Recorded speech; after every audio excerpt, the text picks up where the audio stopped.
Okay, In Love for Life, that's the name of the series, of course. We're on lesson number 8 in this series, In Love for Life, Building or Rebuilding a Great Marriage. The title of today's lesson is Marriage or Divorce. Marriage or divorce. Talk about the two here, the options if you wish. You know, some marriages work better than others, just like some people can hit a curveball. Some people can hit a curveball, some people can play tennis, other people are good at math, you know, they're just naturals. And some people are just good at marriage, you know, they're like natural, it clicks, it works somehow. We all know people like that. We all know men and women where their marriage just click, and aside from perhaps sickness or accidents, whatever, the relationship is smooth and it seems effortless. Year after year after year, we kind of envy their relationship. Of course, like anything else, these types of marriages exist, but you know what? They're in the minority. The majority of marriages go through various stages that are not always smooth, not always smooth sailing. So I want to talk about the stages of a marriage here. These have been documented, if you wish. The thing I want to say about them is that we're looking at a big picture, okay? A big picture. There may be more stages, more detail, but these are kind of the major stages that pretty much all marriages go through. The first stage is the romantic stage. I think we're familiar with that. In this stage of the marriage or the relationship, each partner says to the other, "I commit myself to you. You are exactly what I want. You are perfect. You have no faults that are a problem to me. You are ideal." And humbly, the other person answers, "Yes, I know. I feel the same way about you." Now it's this romantic stage that drives us forward to be with that person all the time. It's the thing that pushes us and helps us make a commitment to that person. Now some people enjoy this stage of marriage so much that they go through life searching to repeat this experience or this stage over and over and over again. As a matter of fact, most movies and romance novels, whatever, are describing this stage of a marriage. And we get the impression that this stage is the only stage we should experience, that we get married and this romantic stage will just simply go on uninterrupted. But then we get to stage number 2, which is the bargaining stage. In this stage, you wake up one morning and say, "Man, oh man, you're sure not perfect. I'll tell you what, I'll change if you will blah, blah, blah." And the marital tug of war now begins. This is where we feel frightened or disappointed. We wonder if we've made a mistake. Oh my, if I made a mistake. We realize at this stage that marriage is give and take. So we take a deep breath and we begin to negotiate to keep the romance alive. We're doing everything we want to go back to that first stage. So we're going to do stuff to go back to that first stage. Now the masks begin to come off and the real person begins to emerge. Not just bad things, but things you didn't know, things you forgot to ask. Now the intensity of these feelings begins to grow. Things like she'll say, "Well, I never realized that you didn't really like my cooking." And he'll say, "Well, it never occurred to me that you disliked my brother that much." So we have the bargaining stage. I give if you give. Because if we're able to do that, maybe we'll go back to that romantic stage. Then comes stage number 3, the coercive stage. if the gentle bargaining, in stage 2, if that gentle bargaining, like for example, I don't like it when you smoke in the house. Would you smoke out in the yard if that's kind of an issue? I didn't know you smoked. If that doesn't work, then the real hardball game begins. Now the partner says, boy, do you have faults. I'm going to change you, and if I can't, then I'm going to get God to change you. And now all kinds of prayers go up to God. Please God, do something about that slob I married. Please God, do something about her. She's making me crazy. And so the coercive stage arrives when one spouse realizes that they don't have the ability to change the partner. So they go out and they enlist the help of others. God, mom, friends, the preacher. We round up a posse and go to town trying to change her or trying to change him. Now, I'm not talking about getting help for a real problem or a habit from professionals. That's, of course. I'm talking about attitudes and character habits that bug you, disappoint you, disillusion you from the romantic stage. Remember, you're gauging everything off of that romantic stage and you're thinking, well, how do we get back there?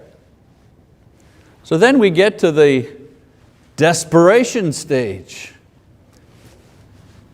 Desperation stage, boy, you are hopeless. You are a rock that I cannot lift. Even God can't change you.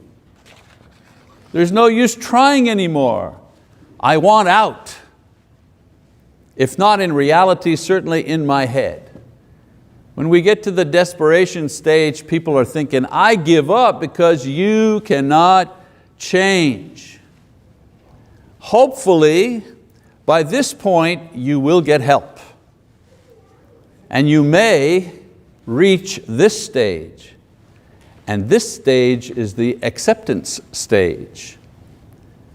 When you're at the acceptance stage, you're saying, well, I realize that we both have faults. I'll try to accept yours if you'll be patient with mine. Accepting is realizing that the romantic stage was a stage built on less than all the information or all the accurate information about the other person.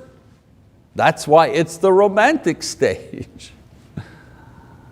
Now the interesting thing about this process is that if a couple gets to the acceptance stage, much of the romance returns to their relationship, but without the idealism. Romantic realism, that's where you want to be. Not romantic idealism. Romantic idealism, you're seeing the other person as an image that you have partly created yourself about the ideal person that you want that other person to be. And that's a very powerful thing. It's the thing that drives us at the beginning.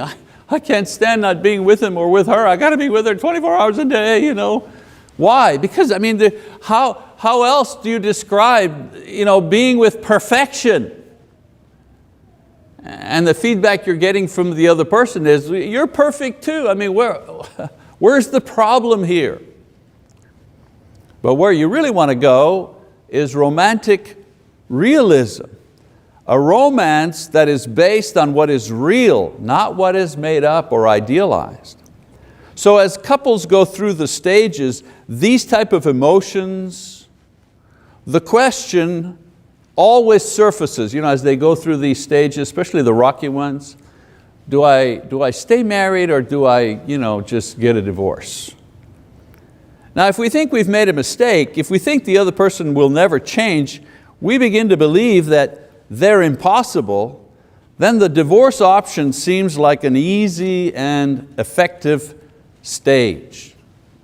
Hey, just cut your losses, just cut the cord, get rid of the guy, dump her, come on, it looks so much better.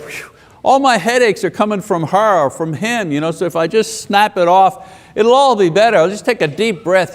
We need to be moving on. But those people who have actually experienced divorce, talk to those people, and those people who work with people who are going through or who are on the other side of divorce, they will tell you that divorce is never an easy option for many reasons. First of all, it creates new problems. Divorce creates as many new problems and situations as it solves old ones. You've got the custody arrangement for the kids. You have hassles over money and property. The list goes on and on. Sometimes it feels like guerrilla warfare. Secondly, divorce hurts financially. Only movie stars get rich with divorce. The rest of us are worse off financially because the same pool of money now has to support more houses, more people, and more lawyers. He's not ever going to be your lawyer that's going to say, oh, no, don't get a divorce, go back to counseling, really try. Are you kidding me? They don't get paid if you stay together.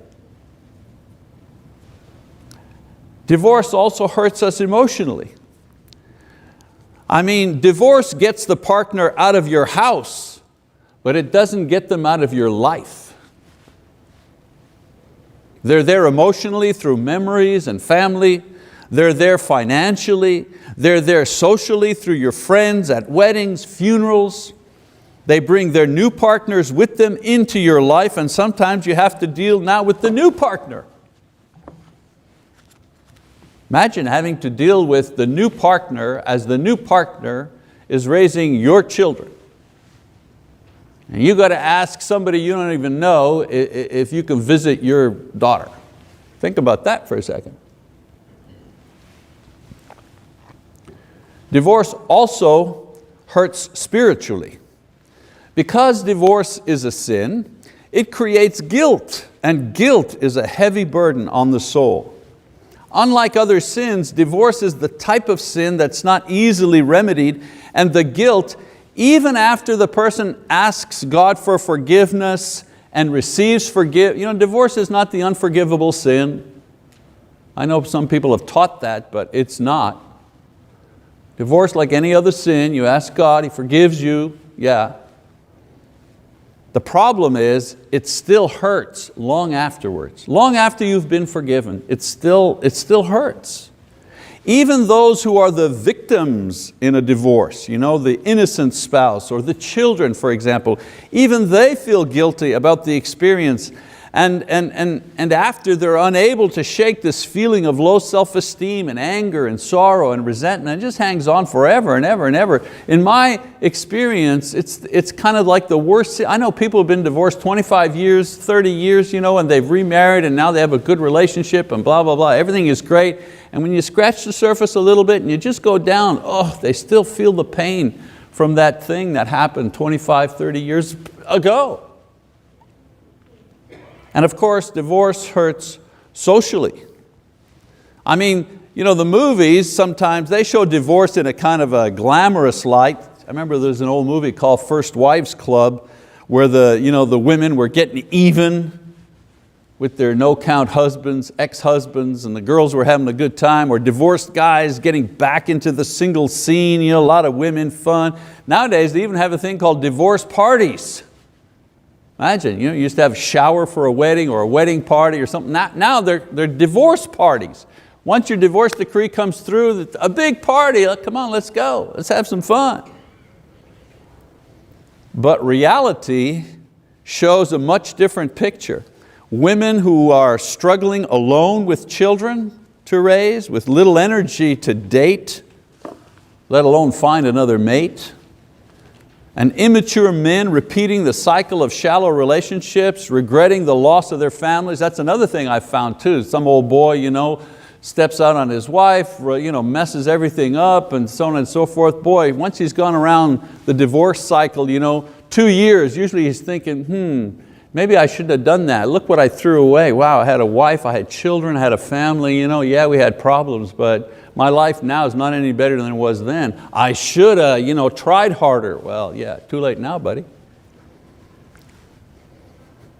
So there's no social advantage or business advantage in divorce. Even if you did your best, people consider divorce a failure, and a lot of times the victim suffers as much or even more than the guilty guy. And as I've told you before, in any divorce there's plenty of guilt to go around. Plenty of guilt. So I don't mean to kind of paint a picture that suggests that divorce is inevitable, only that it's an option that more people are taking advantage of these days without realizing the cost. Without realizing the cost. I mean, there are times when that is the only option, but people need to kind of think it through. Of course, the other option as one goes through the various stages of marriage is to stay married. The question that arises when one is faced with the choice, should I stay married, should I get a divorce? The question is, why? Why stay married? Because sometimes it's hard, or I don't like it, or she won't change, or I'm not happy. So here's some, like I said, some things about divorce. Here's some reasons to stay married. Well, consider the other option that I've just talked about. You know, people divorce because they think that the sum total of what they will gain will be greater than what they have already. And this is not the case in most instances. People who think, I'll be happier if I get a divorce, rarely, it happens sometimes, but rarely are they happier after. All the things that I talked about happens to them. You know, in French we say, ça change le mal de place. We have an expression in the French language, ça change le mal de place, which means you change the location of the pain. That's all you're doing, okay? You change the location of the pain. You don't eliminate it, you're just changing the location of it.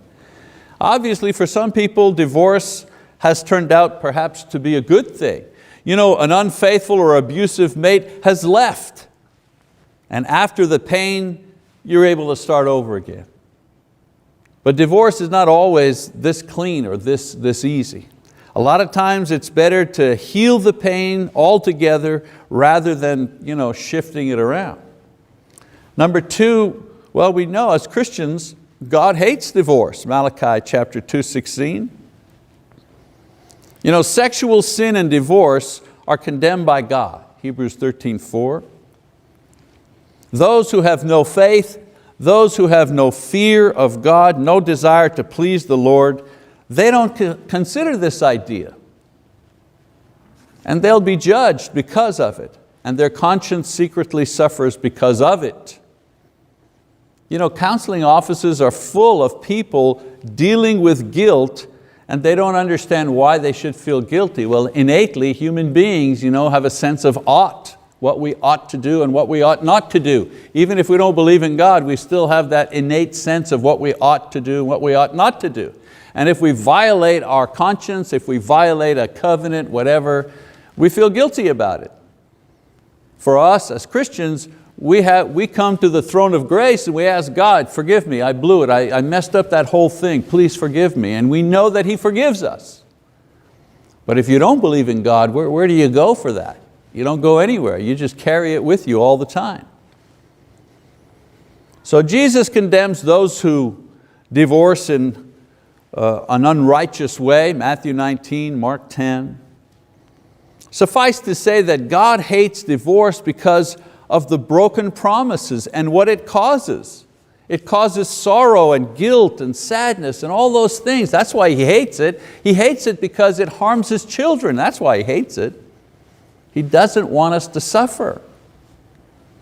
And then, why stay married? Well, the covenant.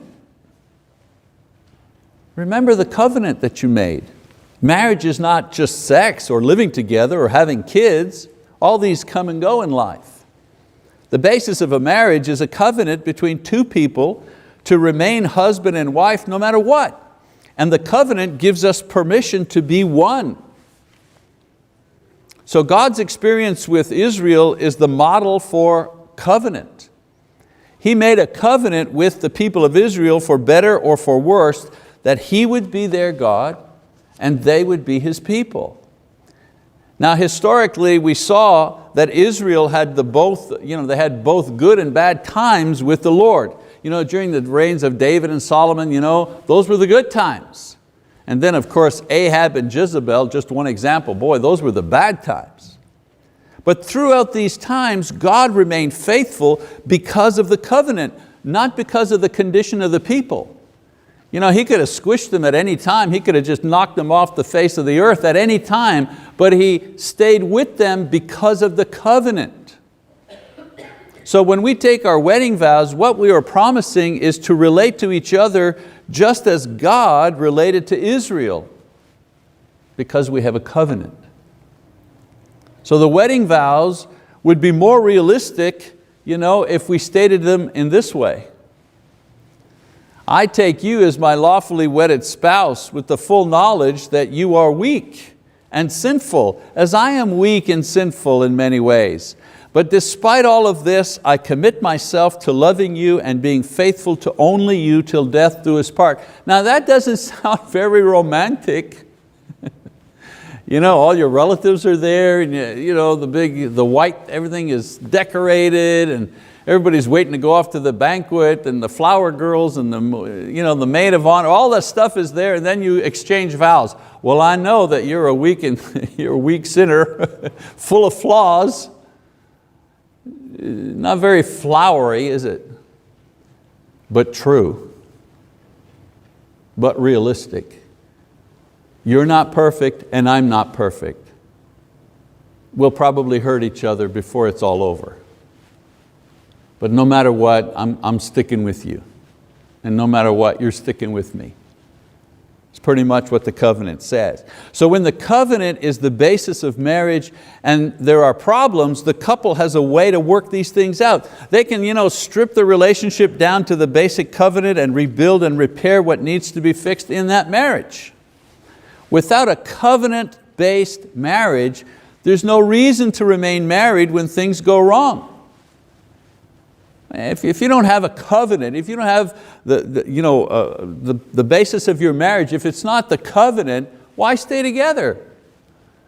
If there's no life after this life, if there's no God who will judge us, why? Why should we spend one moment being unhappy? Well, there is no reason. If there is no God, if there is no moral law, if there is no covenant, then the only thing that guides us is our own personal happiness. And if that's what guides us, just what makes me happy, well, if He makes you unhappy, get rid of him. Find somebody who's going to make you happy. Because you being happy is what it's all about. But we know that that's not what marriage is all about, don't we? We know that the only way to be happy in marriage is to focus our energy in making our partner happy. That's the only way that I can feel fulfilled and satisfied in my life, is if I'm focused on making my wife happy, secure, meeting her needs. The exercise of doing this is what creates the joy in my life. I don't have to worry about my happiness. You know why? Because my partner's job, you see, it works the other way too. My partner's job is to work at making me happy. She's not thinking of herself, because she has confidence that I will take care of her. And I have confidence that she will take care of me. Wouldn't it be wonderful if all relationships were like that? So I'm going to give you an exercise. Even if you're visiting this morning, I'll give you an exercise. I want you to go home and renew your covenant with your spouse as a way of strengthening your marriage. And if you don't remember what your covenant was or not clear, then I ask you to write up a new one. Sit down and write up a new one.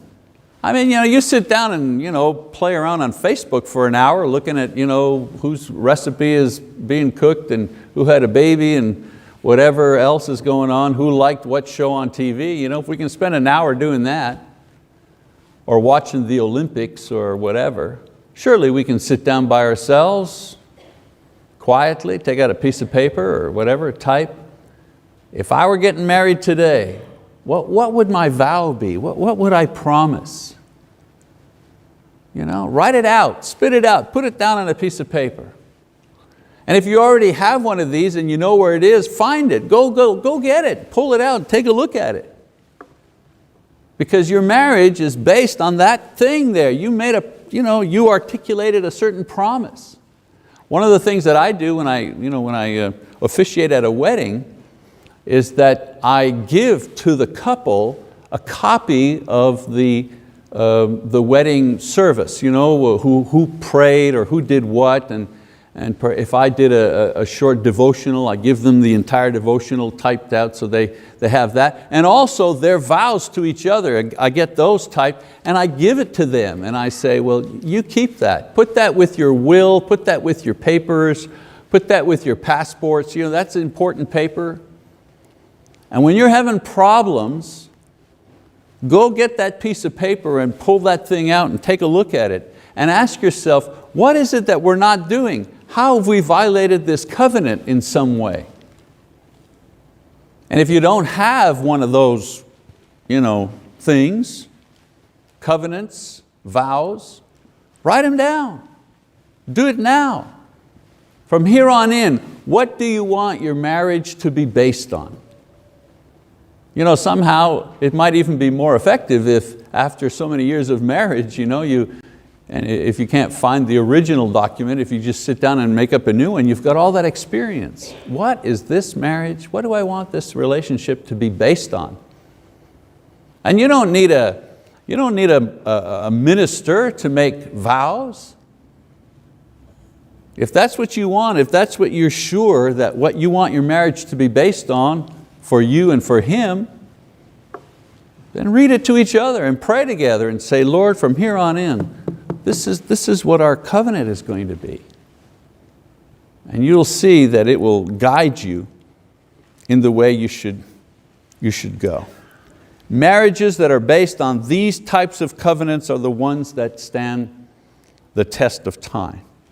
All right, so next time, there you go, write your vows. So next time we meet, we're going to do a lesson entitled Remarriage and Renewal. Remarriage and renewal. Because I look around in this audience, there are a lot of people here who are into second marriages, even maybe third marriages. What about that? Does God have something to say about people who are remarried? Sure He does. Remarriage and renewal. So we'll talk about that next time. Thank you for your attention. That's our class for this morning.